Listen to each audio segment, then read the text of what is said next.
y a une histoire moyen-orientale sur un vieil homme, un petit garçon et un âne qui parcouraient la campagne de village en village. En traversant le premier village, le vieil homme marchait devant l'âne et le petit garçon le suivait à pied. Et les gens dans ce premier village l'ont sévèrement critiqué et ils ont dit « Hé, vieillard, tu ne sais pas à quoi servent les ânes? Les ânes sont faits pour les monter. » Et pour faire plaisir à ces villageois, il est monté sur l'âne et le petit garçon l'a suivi. Quand ils sont arrivés au deuxième village, les gens de ce village se sont fâchés, ils l'ont sévèrement critiqué. Quand ils l'ont vu monter sur l'âne et le petit garçon à pied, ils l'ont raillé. « Vieillard, pourquoi tu ne laisses pas ce petit garçon monter avec toi? Il y a assez de place pour vous deux. » Donc pour faire plaisir aux villageois, il a mis le petit garçon sur l'âne avec lui et ils se sont dirigés vers le troisième village. Quand ils y sont arrivés, les villageois ont commencé à le railler. « Hé, vieillard, tu es fou! Il n'y a pas de place pour vous deux et le soleil chauffe. Comment peux-tu faire ça à l'âne et le monter tous les deux ?» Donc l'homme est descendu, a porté l'âne, l'a mis sur son dos et est rentré chez lui. La morale de cette histoire, c'est si vous essayez de plaire aux hommes, vous porterez un âne sur le dos. Ce n'est peut-être pas visible, mais vous porterez cet âne. Amen.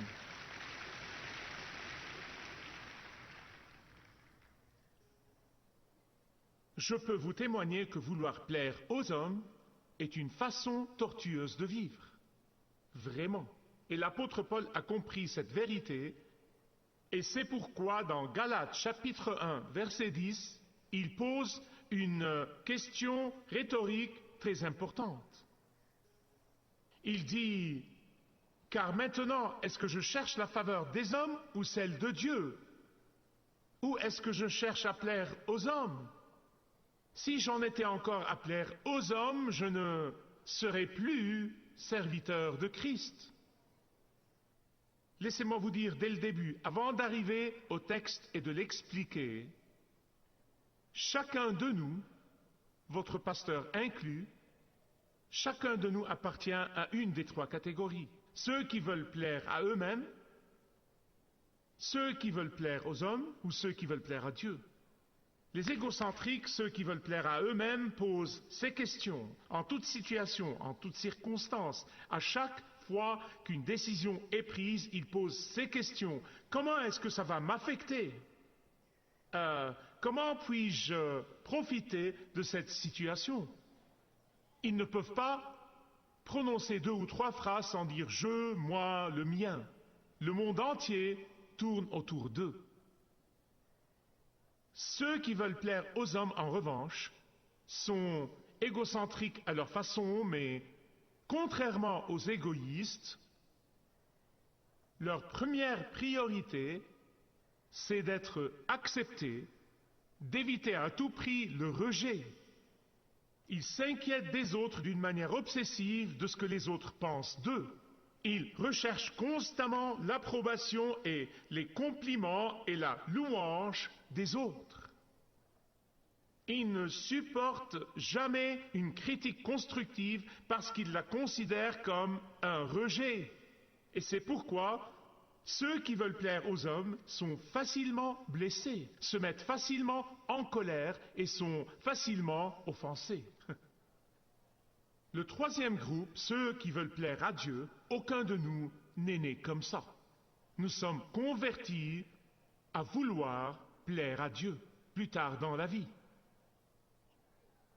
Nous arrivons au point d'être complètement épuisés de vouloir plaire à nous-mêmes et de vouloir plaire aux hommes, et nous crions à Dieu, et Dieu commence à faire son travail dans nos vies. Le motif principal de ceux qui veulent plaire à Dieu, c'est comment plaire à Dieu. La question qu'ils posent souvent en toutes circonstances et en toute situation et à chaque fois qu'une décision est prise est: est-ce que ce que je m'apprête à faire glorifie Dieu? Vous devez vous demander maintenant: à quelle catégorie est-ce que j'appartiens? Où suis-je sur la liste de ces trois groupes de personnes? Paul, comme tous ceux qui veulent plaire à Dieu, n'était pas toujours comme ça. Il ne l'était pas. En fait, il l'avoue. Il dit que dans la plus grande partie de sa vie, avant que Christ ne vienne dans sa vie, il voulait plaire à lui-même et plaire aux hommes, mais tout cela a changé à l'instant où le Christ ressuscité est apparu à lui sur la route de Damas. Et il en va de même pour tous ceux qui désirent être changés par la puissance de Dieu le Saint-Esprit aujourd'hui. Vous pouvez devenir quelqu'un qui veut plaire à Dieu. Avant que Jésus-Christ ne vienne dans sa vie, Paul était un pharisien égocentrique, égoïste et vicieux. C'est ce qu'il était. Il désirait la reconnaissance et l'approbation des autres. Il aspirait à la louange des leaders du secteur pharisaïque auquel il appartenait. Et c'est pourquoi Paul comprenait ces fauteurs de troubles, ces judaïsants, il les connaissait vraiment beaucoup mieux que quiconque parce qu'il était un d'eux. Quand ces judaïsants et légalistes éhontés ont envahi l'église des Galates, leur premier motif était de détruire la vérité. Quelle est cette vérité? Vous avez vu dans le dernier message que la vérité que Paul prêchait est qu'il n'y a de salut que par Jésus et que Jésus plus rien égale le salut. Mais leur manière de procéder était: si vous voulez mettre en doute le message, vous feriez mieux d'abord de mettre en doute le messager. Le modèle de Satan ne varie jamais, ne change jamais à travers les siècles, ne change jamais. Satan n'est pas créatif, c'est un imitateur. Les fantassins de Satan ne trouvent jamais une nouvelle idée, ils ne trouvent jamais rien de nouveau. Ils utilisent les mêmes vieux trucs siècle après siècle après siècle. Mais le plus triste est que la stratégie de Satan marche souvent parmi les croyants non perspicaces. Cela a marché dans le cas des Galates. Les judaïsants les ont réellement trompés en leur disant le contraire de la vérité. Et dans la langue courante, ils leur ont menti. Les judaïsants leur ont dit que Paul voulait plaire aux gens. Vraiment? Paul? Imaginez cela. Vous dites: comment ça? Voilà comment ils ont fait ça. Ils ont dit: Paul, vous voyez, quand Paul a prêché la vérité aux Galates, leur disant que Jésus plus rien égale le salut, les judaïsants ont intervenu et ils ont dit: oh non, non, non, non. Jésus ne suffit pas pour le salut. Paul vous dit ceci à vous, les nations, pour gagner votre faveur. Il veut devenir populaire parmi les nations. C'était bien sûr un tissu de mensonges, des mensonges absolus. Mais n'est-ce pas ce que fait Satan?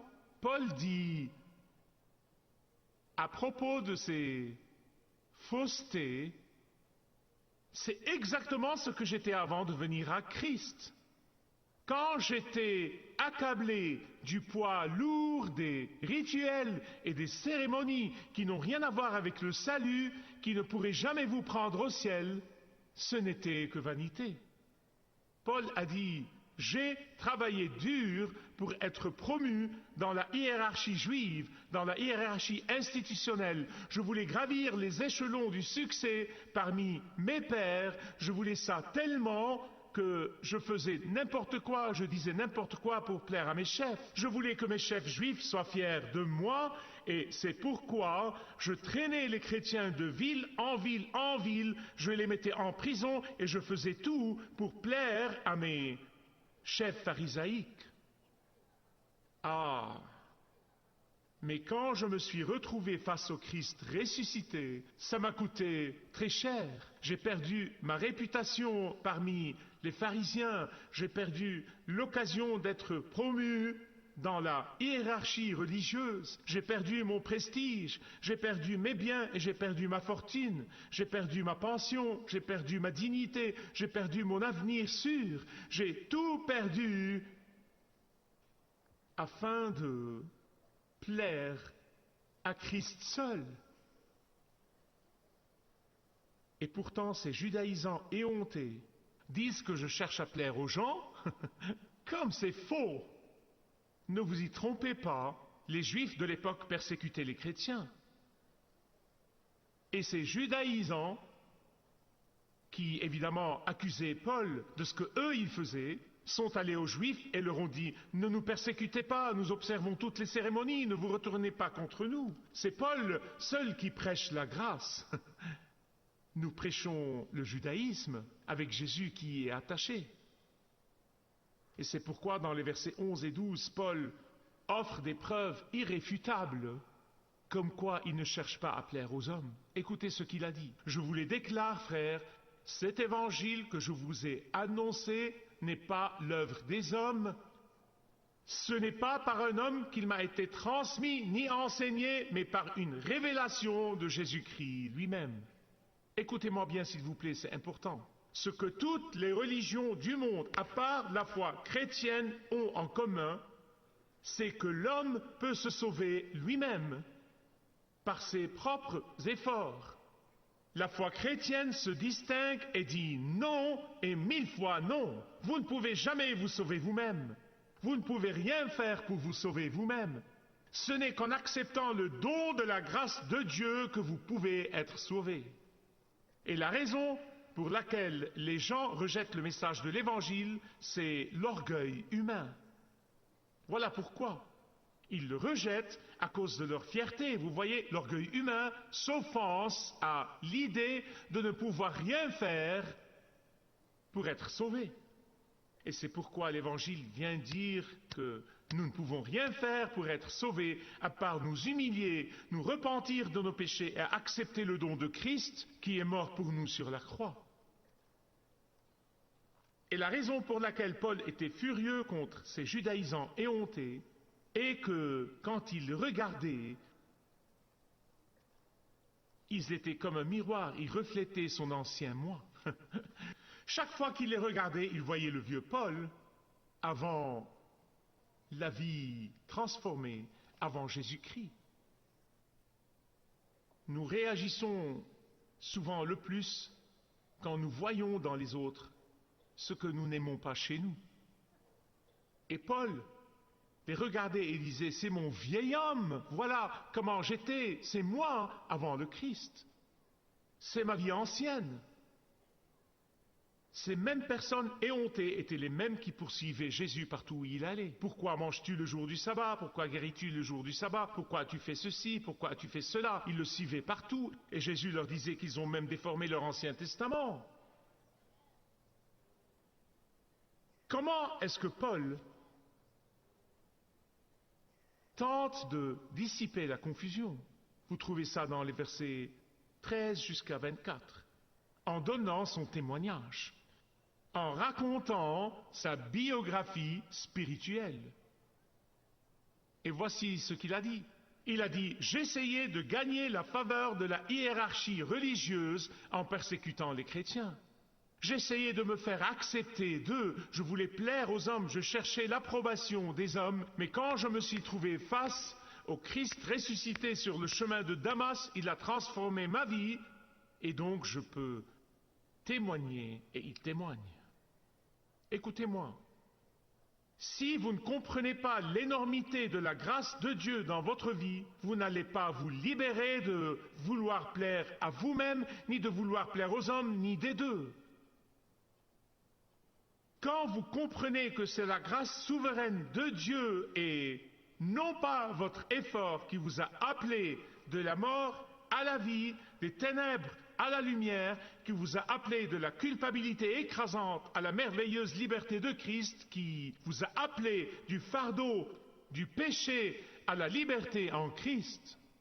Bien-aimés, ce n'est que quand vous commencez vraiment à comprendre cette grâce souveraine de Dieu dans votre vie que vous vous libérerez de vouloir plaire aux hommes ou à vous-même. Car c'est la même grâce souveraine de Dieu et non pas une variété d'elle, non pas un genre différent d'elle, c'est la même grâce souveraine de Dieu qui a transformé la vie de Saul de Tarse et a fait de lui le grand apôtre Paul. C'est la même grâce souveraine de Dieu qui a transformé Simon, qui a renié Jésus 3 fois, en un prédicateur hardi le jour de la Pentecôte. Et finalement, il est mort volontiers la mort d'un martyr. C'est cette même grâce souveraine et incroyable de Dieu qui a transformé le marchand d'esclaves insensibles en un pasteur au cœur aimant et reconnaissant et en un évangéliste et auteur-compositeur nommé John Newton. C'est cette même grâce incroyable de Dieu qui dit que Jésus plus rien égale mon salut. C'est cette même grâce souveraine qui convertit des milliers de personnes partout dans le monde, même aujourd'hui pendant que nous sommes assis ici. Et pourtant, beaucoup d'entre eux savent qu'à l'instant où ils acceptent la grâce de Dieu dans leur vie, ils signent littéralement leur propre arrêt de mort. Cette grâce peut transformer n'importe qui aujourd'hui de quelqu'un qui veut plaire à lui-même ou aux hommes en quelqu'un qui cherche à plaire à Dieu. Bien-aimés, cette grâce se trouve exclusivement dans la foi chrétienne.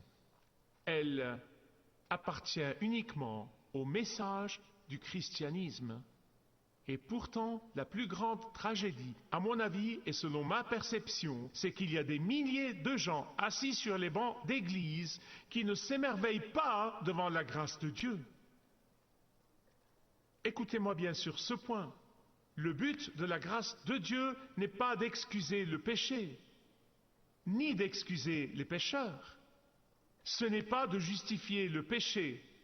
Mais le but de la grâce de Dieu, c'est de justifier et de transformer les pécheurs. Quand le Christ, dans Jean chapitre 8, a parlé à la femme surprise en flagrant délit d'adultère, il ne lui a pas dit « Bon, tu n'y peux rien, ce n'est pas grave, tu as été créé comme ça va, tu es le produit de ton environnement, ce n'est pas grave. » Car tout le monde fait ça. Il n'a pas dit ça. Il lui a pardonné, il lui a montré sa grâce, il lui a donné ce qu'elle ne méritait pas, puis il lui a dit, femme, va maintenant et laisse ta vie de péché. Et ceci, mes chers amis, est la bonne interprétation de la grâce de Dieu dans le Nouveau Testament. La grâce ne prétend pas que le péché ne compte pas. La grâce ne prétend pas que le péché n'est pas un péché. La grâce ne vaporise pas du parfum pour camoufler l'odeur nauséabonde du péché, non. Si la grâce ne produit pas la transformation et la vie, elle n'est pas la grâce de Dieu. Je pensais à certains qui se disent chrétiens et essayent d'excuser leurs péchés. Et j'ai pensé à l'histoire d'un individu qui se dit chrétien et qui s'est retrouvé devant le tribunal, devant un juge, pour avoir enfreint la loi. Et il croyait qu'il pourrait amener le juge à se ranger de son côté. Donc il a dit au juge, il a dit « Votre honneur, je suis une nouvelle créature en Christ.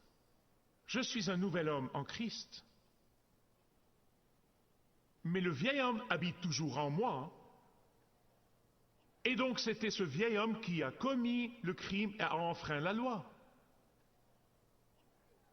Le juge a été rapide. Il a dit, ok, je vais donner au vieil homme 30 jours en prison pour avoir commis le crime, puis je vais donner à l'homme nouveau encore 30 jours de prison pour complicité. Et donc je te donne 60 jours au lieu de 30. Écoutez ce que Paul a dit aux Romains dans le chapitre 6. Que dirons-nous donc? Demeurerions-nous dans le péché afin que la grâce abonde? Loin de là.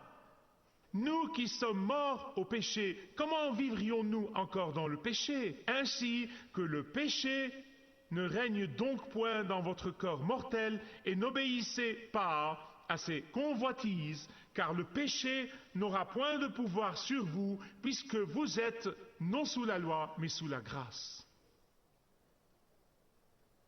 Celui qui ne connaît pas Jésus-Christ comme Sauveur et Seigneur, le péché n'est pas un choix pour lui ou pour elle. Il fait partie de sa nature. Mais pour ceux qui ont reçu Jésus-Christ dans leur vie comme Sauveur et Seigneur, pour les croyants, le péché est un choix. Nous pouvons choisir soit de rejeter le péché, soit de lui permettre d'être dans nos vies. Nous pouvons choisir soit de fuir la tentation, soit choisir d'obéir à ses passions. Pourquoi? Parce que la grâce de Dieu procure la transformation. La grâce de Dieu procure un mode de vie transformé. Et cette transformation a lieu dans nos vies, à chaque instant, jour après jour, heure par heure, pendant que nous comptons complètement sur sa force. Je fais toujours attention de ne pas vous dire qu'à l'instant où vous priez cette prière de reddition, tout va bien, vous êtes très bien. Non. La vie chrétienne est une continuation, à chaque instant, heure par heure, jour après jour. Jean le Baptiste a dit, il faut que je continue à diminuer afin qu'il continue à grandir. Et comme vous mettez à mort vouloir plaire à vous-même ou aux hommes, vous ravivez la volonté de plaire à Dieu. Mais le processus doit commencer quelque part. Et il peut commencer aujourd'hui. Il peut commencer aujourd'hui. Et quand cela arrive, vous éprouverez la vraie joie en servant le Seigneur. Ce n'est pas une corvée, ce n'est pas que vous êtes obligé de le faire, ce n'est pas par culpabilité, mais vous aurez hâte de servir le Seigneur en servant les autres. La vraie sérénité qui ne dépend pas de l'approbation des autres sera vôtre. Vous connaîtrez la vraie intégrité qui ne vient pas de votre désir de vous adapter aux opinions des autres. Vous connaîtrez la vraie paix qui ne vient pas de votre désir de faire bonne impression sur les autres. Merci de regarder ce programme. Marcher avec le guide est un programme et un ministère